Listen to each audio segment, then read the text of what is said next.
অবস্থা তোমার? হ্যাঁ, খাওয়া দাওয়া করো না? থাল ভর্তি তো ভাত খাও, হাতে জোর নাই কেন? টিপো এখানে, টিপো। তাড়াতাড়ি খা। এখানে করো, এখানে করো। ঘাড়ের কাছে দাও। ঘাড় মানে এই যে এই যে এই যে এই যে এখানে। আম্মা, আপনি কি আমাকে একটু বলবেন আপনার কোথায় আসলে ব্যথা করতেছে? কেন? তোমাকে কি লিখিত দিতে হবে নাকি যে আমার মাথায় কোথায় কোথায় ব্যথা করতেছে, কোথায় কোথায় তোমাকে টিপতে হবে মাথা? হ্যাঁ, যেভাবে বলতেছে সেভাবে করো, করো। তা কেন বলবেন? আমি তো এই বাসার বুয়া, আমার তো সব করতে হবে। বলেন আর কি কি করতে হবে? বড় বড় খানার হাতে এত কথা বলবে না তো। এমনি মাথা ব্যথা করতেছে, ঠিকঠাক মতো কথা শোনো, মাথা টিপে দাও।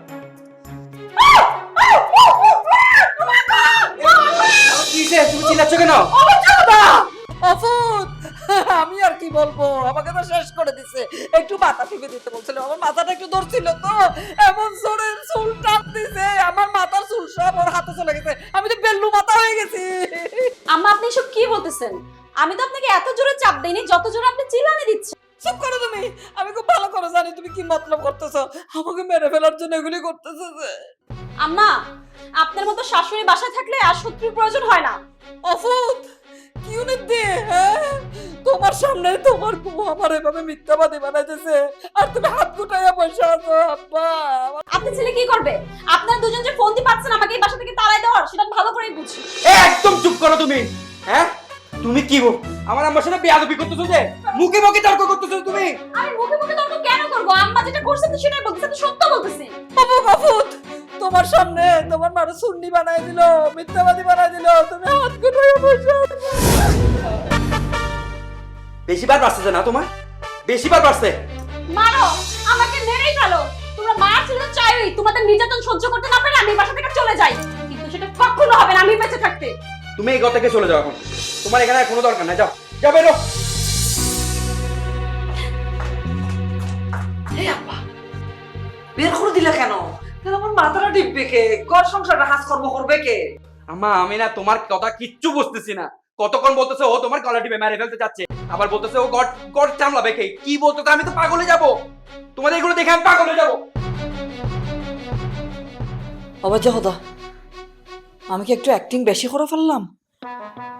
হ্যাঁ, আমার তো আসলে কোনো মাথা ব্যথাই হচ্ছিল না। ওকে তো শুধু শুধু বলছি এখানে এখানে টিপতে।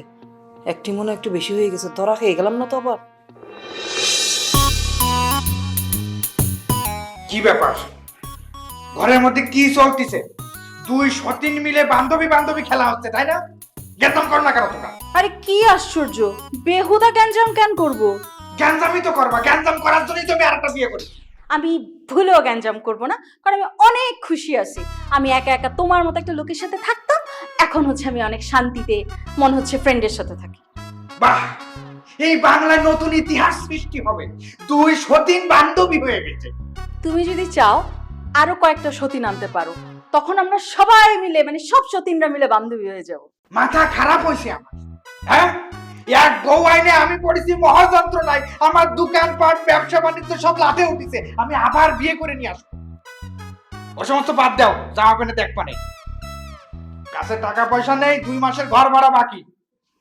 তুমি খালারে বইলে লাখখানেক টাকা পাঠাই দিতে কও। জি না, আমি খালাকে কিচ্ছু পাঠাইতে বলবো না। তুমি না নতুন বিয়ে করছো, যাও নতুন শাশুড়ির কাছে যাও। আমার কাছে কি এতদিন দিছে না খালা? যাও যাও, নতুনটার কাছ থেকে নাও। তাই না? ঠিক আছে, তেল বাইর হয়ে যাবে না। কাছে টাকা পয়সা নেই, বাজার ঘাট করবো না, দাঁতে দড়ি দিয়ে পড়ে থাকবা। আমার হইছে মহাযন্ত্রণা, আমি আর মরতেও পারি না। আমি যে কি করবো কিছু ভাইরে পারতেছি না। কোন দিক যাবো তার আমার সারা